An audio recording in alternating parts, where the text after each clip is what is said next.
I lost faith in humanity after Conquest said that he's lonely, because so many people jumped on top of it. They were like, oh my god, the poor guy, he doesn't deserve any of this. He's just trying to make friends in the Viltrum Empire and they don't want to give him a name. Let me add this guy to my gym audio, it's so sad. Listen, I would be somewhat fine with this if he didn't enjoy almost ripping a child in half, like Oliver's some sort of pinata. If that's not enough, after what he thought was killing Atom Eve, he was here licking up her blood like red Kool-Aid. And I know we shouldn't kink shame, but some people genuinely deserve it. And he's not the only monster in this series that everybody feels sorry for. And there's somebody that no one feels sorry for, but he deserves it the most. But I'll talk about them later. But what exactly made people relate to Conquest? Well, a lot of people are lonely. Looking at what Conquest said, it's understandable how people could relate. Some days I feel so alone I could cry, but I don't. I never do. Because what would be the point? Not a single person in the entire universe would care.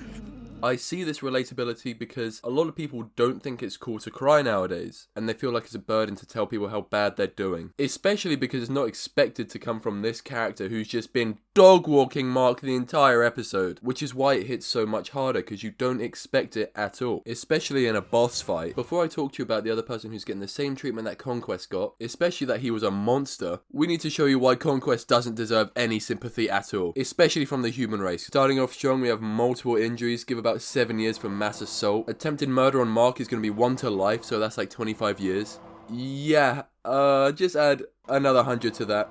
Child endangerment, 14 years. Another attempted murder, an extra 25 years. This, I didn't fully count how many people died, so we'll throw a nice 500 in there. Eve, another 25. This man does not deserve any love for the sentence he's just racked up. But in his defense, the Viltrumites shouldn't hate him. In fact, he should be employee of the century. Seeing that he's committed genocide in the name of Viltrum multiple times, and if I'm being honest, if an empire needs to be something, it needs to be feared. And he's just doing that for the love of the game. But the crazy thing is, he is not held at the same level as Omni-Man. Every Viltrumite that speaks about him is always glazing. The great Nolan fathered a child. But according to Conquest, they don't even want to speak to him. They're all scared of him. Now, I don't think they dislike him because of what he's done to the other species, because every other alien species they dislike so much. Because every time they see a different alien, they look at them like rats. Just look back to how Steve Harvey felt about all those bugs. With these disgusting creatures. No wonder there's less than 52 right now. But this man was an absolute villain in this episode. But 2 words made everybody forget about what he did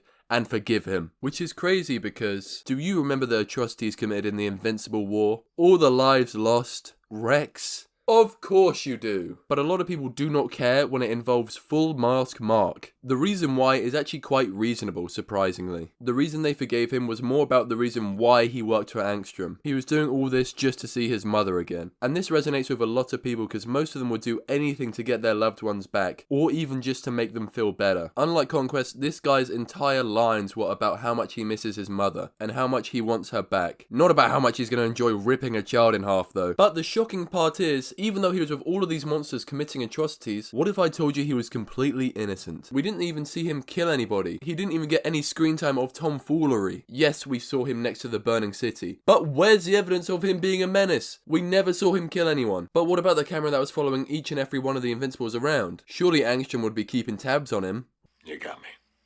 But the one person who deserves sympathy and doesn't even get a crumb is Powerplex. This man had it rough from the get-go. Not only did he not have enough power to make him super, but some of his closest family members died, and when he tried to get some sort of justice, he was practically told to get lost, little bro. Then he got some power. And I'll always say that the one thing that caused the most amount of damage to this man was his wife, who was always pushing him to go back out to the streets and commit his version of justice, and almost getting himself locked up or worse. He clearly has a mental problem. Just look at the way he was acting the entire time. Every time someone would speak to him, he would be bugging out about Invincible. But the craziest part of all this was, Cecil knew what was going on and who he was. All it would have taken was some therapy after the incident, especially because this guy had some sort of superpowers. They were nothing crazy back then, but you know what else is crazy? His powers later on were strong enough to be one of the only 4 people to flame grill a Viltrumite, without taking the same amount of damage that most people do when they fight a Viltrumite. And all he really wanted was justice, and if someone showed him the truth, he would have stopped as long as he didn't go back to his wife.